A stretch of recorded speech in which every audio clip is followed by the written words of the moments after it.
As it is in life, it can be in baseball that multiple things can be true.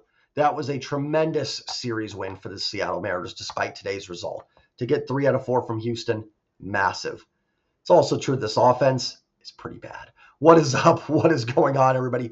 Welcome back. Welcome into the Seattle Mariners post-game recap. As always, do me a favor, like the video, comment your thoughts, hit subscribe. I'm 35 subs away from 3,500. I cannot thank you all enough for all of the support. Thank you so much. I don't think we'll get there tonight.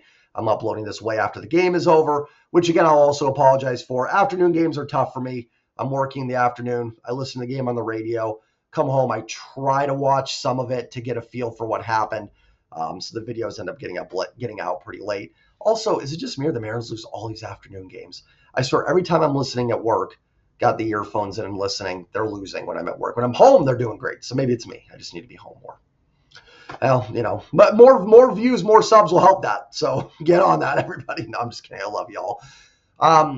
Going back to the original point of the video, the series as a whole is a huge win for the Mariners. Not just like literally, but metaphorically as well. Well, I guess that would be literally because you're expanding in the standings, but a huge win for the team. To take 3 out of 4 from a desperate Houston team that came in needing to probably win this series. Not counting Houston out, but this is probably one they had circled to win it. And not only did they not win it, you actually expanded your lead against Houston. Houston lost ground to you in this series. That's huge for the Seattle Mariners. I can guarantee you their playoff odds and everything have gone up in the last 4 days. So from a results standpoint, a fantastic series. Could not ask for more. I did not expect a sweep. And I always say when you lose the last game, kind of flip it with Monday. So, imagine if today's game was Monday, then the Mariners won the next 3. We'd be on cloud 9 right now. Yes, I would have loved to finish off the sweep. And I think Mariners Sir mentioned this on Twitter, it probably does give the Astros a little bit of a lifeline. They're probably sitting the plane going, listen, tough series, but we found a way to get one. We didn't bury ourselves. We still have some hope. I'm not saying a sweep would have completely eliminated them, but, so that aspect's frustrating. But again, if you would have told me on Monday morning, Jay, Mariners win 3 out of 4, do you sign and accept that? Yeah, I'm signing that in 2 seconds, especially against Houston. That's still a dangerous ball club. But winning can mask deficiencies. Winning is the cure for all, right? Winning is the cure for any tension in a locker room or clubhouse. And winning is a cure to kind of mask some frustrating aspects of a team. And one of those frustrating aspects is offense. And, I preach patience in April. And I'll still preach a little bit of patience. There are still 31 and 27 is 58. There's still 104 games left. There's a lot of baseball left to go for this team. Do I think they have guys that will get better? I do, but it's hard to keep saying it because they're just starting to look really bad. Mitch Garver looks awful. Jorge Polanco is injured now. The injury bug has hit him. He hasn't looked good. Julio struggled. I mean, he's been better of late. Did he get a hit today? I don't think he did. Let me pull it up here. He did. He was 1 for 4. He's been better, but again, overall, the numbers aren't where we want them to be overall. Not going to get on Ty France too much. Not Ty had 2 hits today. He's actually had a real nice stretch of 15, 20 games here. Again, the overall numbers aren't where we want it to be. Ty's been much better, but everybody's underperforming. Cal's OPS is 694. Cal's the same OPS as Ty France. And we've ripped Ty France, right? Cal's OPSing the same as Ty. Now, Cal's position, that 694 OPS, a little bit more value as a catcher, certainly. I can guarantee you Cal's been worth more FWAR than Ty France has this year. But again, the point is even Cal, despite some of the big hits, is underperforming. Mitch Haniger, 629 OPS. Dylan Moore's been great, but a tough series. JP Crawford, 629. I know he's been hurt, but all these guys are underperforming a bit. Me and Mariner Sir talked about, does this team need to make trades? Yes, they're going to have to acquire a bat. I don't think there's any other way around it. But those guys have to play better. You're not going to get 5 guys. Maybe let's say you get Christian Walker in a deal with Arizona. I'm not predicting it, just saying it. It's possible. Arizona's scuffling. Does Christian Walker help? Oh yeah. Christian Walker's really good. He helps. But you're still, if all those guys aren't improving, you're still not going to be a great offense. That's not me saying not to make a move, even if they scuffle. But we can sit here and go, this guy stinks, this guy stinks, this guy stinks, this guy stinks. And maybe it's true, but they all have to play better. They all have to be better than they've been. And, like I said, I think Brown, Arrighetti have good stuff. I think that's not the same as Patrick Corbin shutting you down. I respect. And if I said this already, I'm sorry. This is my third time recording. The cord got unplugged. So if I talked about the Astros pitchers already, I apologize for repeating myself. Like Framber Valdez is really good. And I didn't think they did too bad against him. They made him throw some pitches, got him out of there. Justin Verlander, even though not the Verlander of old, I've never seen the Mariners outside the playoff game, which they blew, hit Justin Verlander. And they found a way to win the game. Brown and Arrighetti, are they great? They haven't been great, but they've got good stuff. I think they have good potential. If the Mariners offense was top 5 in WRC plus, I don't have too much of a problem with those guys shutting you down. But they're not. You're going to get shut down. It is going to happen. You're not going to have an offensive explosion every game. And that's why it's so great to have that Mariners pitching staff and the bullpen even pitching much better this series. But eventually you're going to need an offense to just take off and just be more consistent. And we can say they've shown flashes. They have, but guess what? Every team in baseball shows flashes. The 2010 Mariners, who hit 98 home runs or 100 home runs all season, even they had flashes. So, that's great, but you play 162. I mean, you can put a high school team out there and they probably have flashes of solid play over 162 games at some point. So, I think this offense has potential to be better. But right now, we're over a third of the way through the season. It's hard to keep preaching it, and they don't look good. Mitch Garver does not look good. He looks really bad. And every time it looks like he's kind of coming out of it, just scuffles. I think Julio will be fine when the dust settles on this season. But again, you still need more. You need more out of Cal Raleigh. Cal's had a tough last 10 games or so. So you need more consistency, and you need guys to be better. I know that's about as simple of a breakdown as you can get, but they absolutely have to be better. Can they reach the promised land with the offense playing the way it is? Probably not. It's going to be a lot tougher, that's for sure. Now, the good news is you don't have to be amazing. Right now, with how well the team pitches, I don't think you have to be a top 5 offense. I think top 20. I mean, even I think 16th, 17th, you'd feel pretty good about where this team is at.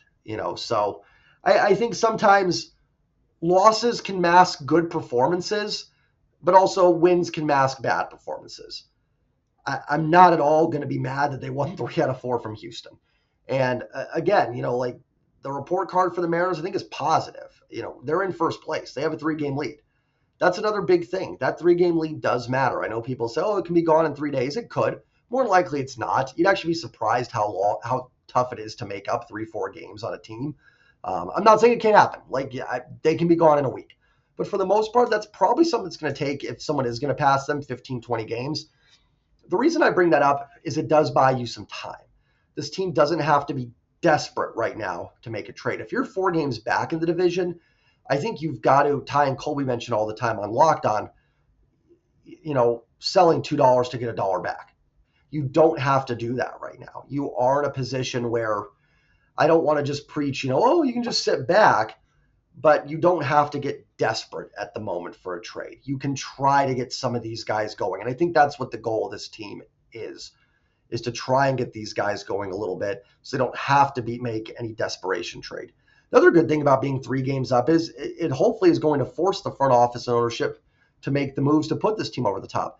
Listen, as someone, I predicted the Mariners to win the AL West this year, and I'm not saying that's 2-4 and there's still over 100 games left. And I didn't think the division was going to be a mid-off necessarily either. The Mariners should win this division. I'm sorry. It's not a jinx. It's an honest feeling of mine. There is no excuse for this Mariners team not to be AL West champions. I do think they're the best team in this division. Houston still scares me, even Texas. But I think the Mariners, pound for pound, at least what we've seen through 60 games, give or take, I think the Mariners are the best team in this division. Are they going to, so it's on the front office and the ownership to make these moves to ensure that can happen. And I do think there's moves they can make to really get this offense back going. But again, it's going to take the current players playing better baseball. No doubt about it in my mind. It's kind of like even in, football, and teams like, oh, I want this team to tank for a draft pick. And listen, sometimes that works. I'm not saying that, the Colts getting Peyton Manning was a huge game changer for that organization. But you also have to think about the current roster, right? Like, one reason I'm not for tanking in football is if we go, you go 2-14, that tells me the 53-man roster stinks. So you do not have a lot of pieces that you can build on. If you go 8-8, now you want to get out of purgatory, but it means there might be some things there. That's not the best analogy, but my point is, for everybody going trade, right now the best thing is the current guys on the roster playing better. That's the best for how this team can improve. I'm not saying don't make trades. I'm just saying that, in order to maybe keep prospects and just in general for this team to get better, because one bat can make you better, but it doesn't fix, everything. So, we'll see what ends up happening, but the offense has to be better. Listen, again, this wasn't to be negative. I'm still very optimistic about this team. This was a great series for the Seattle Mariners. Fantastic. And it's honestly like, maybe it's a good thing, because they're still winning. And that kind of goes back to what I was saying about forcing the front office and ownership to make these moves. Because they're winning, but you see the deficiencies. And that's okay, because they're still winning baseball games. So you've got a first-place team. If this team was 12 games under 500, you're probably going to end up being sellers and getting even worse. But, with this team being in first place, they're still winning games, but still showing that they may not be perfect. Well, they're definitely not perfect. And there's moves to be made to get them better. One thing, too, to remember, if you are just screaming trade for someone, do remember it takes two to tango. And right now, who do we know that's sellers? We know Miami, for the most part. They've pretty much admitted that they're going to sell. You'll say, oh, Colorado, they're terrible. Yes, Colorado's terrible. They're also kind of a weird organization because they gave Chris Bryant a huge contract. I don't really know what their thought process is on how close they are to competing. They may be a little stingier. I don't really know the White Sox approach. Yes, they're terrible. But sometimes, remember, Colorado didn't sell anybody at the deadline last year. And because they felt like they had the pieces they needed. Colorado, not a very smart baseball organization. So there's no guarantee that they're trading you Ryan McMahon or something like that. The White Sox, I don't really know their front office and how they're operating. They may hold on to guys. The only teams right now that can guarantee you would probably sell that you could call, Miami and Oakland. Oakland's got Billy Beane there. David, is it Frost or Forst? It's going to kill me. A's GM is David Forst. So Forst. Okay. Billy Beane's still there, right? Isn't he like part owner now? He's front office, but he has like ownership stake in the A's or something. Listen, the A's ownership's a mess. But Billy Beane, David Forst are smart baseball guys. They know the Oakland A's are not competing this year. They will sell. I guarantee they will sell. But here's the problem with Oakland. They're in your division. So could you get Brent Rooker and Austin Adams and Lucas Erceg? Sure. But Oakland's probably sitting there going right now. And again, I'm not great with trades. I'm just trying to make a point here. Fine, give us Luzardo Montez. Give us a Colt Emerson, and they're yours. Listen, I'm not trading those guys for those guys. That's probably not who they're asking for. But you get my point. I'm not trading those guys in division. I guarantee the front office would much rather send people to the National League. Much rather have them go to the NL. And that way, if they become good, they don't haunt you as much. It's going to be tough to trade with Oakland within the division because you don't want to send a bevy of prospects and have it come back to bite you. Now, you say, well, Jay, if it puts the Mariners over top for a World Series, who cares? I would agree, but there's no move that's going to guarantee a World Series. Mariners could trade for Aaron Judge, Juan Soto, healthy Mike Trout, Shohei Ohtani tomorrow. It does not guarantee they're going to a World Series. It'd be pretty darn exciting to have that happen. And I would certainly give them very good odds, but it wouldn't guarantee it, right? So that's my point, essentially. A little long-winded with it, and then like the Angels, that's another team. I have no idea what their thought process is, in their front office necessarily. So it takes two to tango, and right now Oakland, Miami are probably the only two teams that are really, really open for business. And the extra wild card doesn't help because more teams remain in contention. So it's usually better to be a seller in terms of, getting prospects. I'd much rather be a buyer for contention purposes. But just always remember that stuff in the back of your mind with having to make trades. Let's get in the box score a little bit, then I'll get out of here. Logan Gilbert, 6 innings, 8 hits, 4 run, 4 and 1 walk, 5 Ks, give up 2 home runs. I didn't think Logan was great. I didn't think he was terrible. Again, if the offense could do something that probably keeps you in the ball game, even if it's 4-2, it's something like that. It gives you a chance to get that bloop and a blast to tie it. Kirby Snead, 3 shutout innings out of the bullpen. Not only just nice to see for Kirby Snead, tremendous job. He saves the bullpen, so everybody should be ready to go for the Angels series tomorrow, which is excellent. All hands on deck for tomorrow. So nice job there by Kirby Snead. Not much to talk about in the box score. 4 hits, 3 walks, 12 Ks. I believe another pitcher with their season high in strikeouts. It's funny because I'll see you guys mention that in the comments. I forgot about that because it seems like every night there's a new starting pitcher that has gotten their career high or season high in strikeouts against the Seattle Mariners. JP was 0 for 2, did walk twice. Rojas is 0 for 3 with the walk. Julio 1 for 4. Mariners did not have an extra base hit today. Cal 0 for 4, struck out 3 times. Ty France 2 for 4. Canzone 0 for 4. Haniger had a hit 1 for 4. Garver and Demo both 0-fers as well. I think Dylan Moore was hit by a pitch and reached. He was. So really, really poor offensive performance today.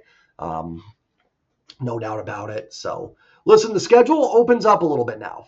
I think this is really going to be where I'm holding the offense to the fire, but this is now where it's really going to get critical. I still think Houston's a good team.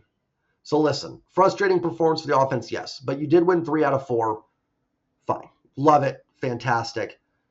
I don't want to say I'm giving the offense a pass, but like, okay, now you've got the Angels, and I'm not sure who they're pitching in this series. Then I think you have Oakland after that. And Oakland's got some guys. I'm sure, the Angels do too. Reed Detmers is always giving the Mariners fits. I'm not sure if he's pitching this weekend. But these are not good baseball teams. And you've got to start getting this offense going. You have to. There's no other way around it. Because otherwise it's going to be a lot of the same, where you get some really good moments, and those are great, and I'm all for them. And I am super happy with where this team is at right now. I am ecstatic to be in first place. We're going into June, and the Mariners are going to be in first place in June because tomorrow's the last day of May. Pumped about that. Absolutely love it. But you can always look for places to get better, and right now that's the offense. And it's just been too many games of them scuffling for me to say they'll come out of it. I do think, like I said, I think Julio's going to come out of it. I think Cal will be fine at the end of the year. But everybody else, I'm not sure on. I am not sure Polanco's going to be healthy. I'm not sure about Garver. Ties look great, but I'm not sure. I'm not sure on Mitch Haniger. And that's a huge chunk of your offense right there. So hopefully some poor baseball teams will get this team going a little bit. It's heating up as well, especially in Arizona. I'm not sure how much it's heated up in Seattle yet, but I imagine it is. Excuse me. So that should help the offense as well. Hopefully get going a little bit. So tough performance today. Great series overall. I mean, listen, in terms of just the results, whatever, can't win them all. You took 3 out of 4 from Houston, but within those results, there is frustrating things that happen. And, the offense struggling is a frustrating thing. So let's hope they can get back on track tomorrow. Brian Wu is on the bump. Thank you again to everybody for liking, commenting, subscribing to the videos. Appreciate it. Again, I probably another post game. I was just kind of off. I've been getting like 3-4 hours of sleep, so I'm not as sharp as I normally am, I guess. But offense got to be better. Great series overall. Take care, everybody. Have a great night. Enjoy it. Let's get another dub tomorrow. Start another winning streak, and let's hope these first place Mariners can kick on the offense a little bit. Love y'all. Like, comment, sub. Peace. Go Mariners.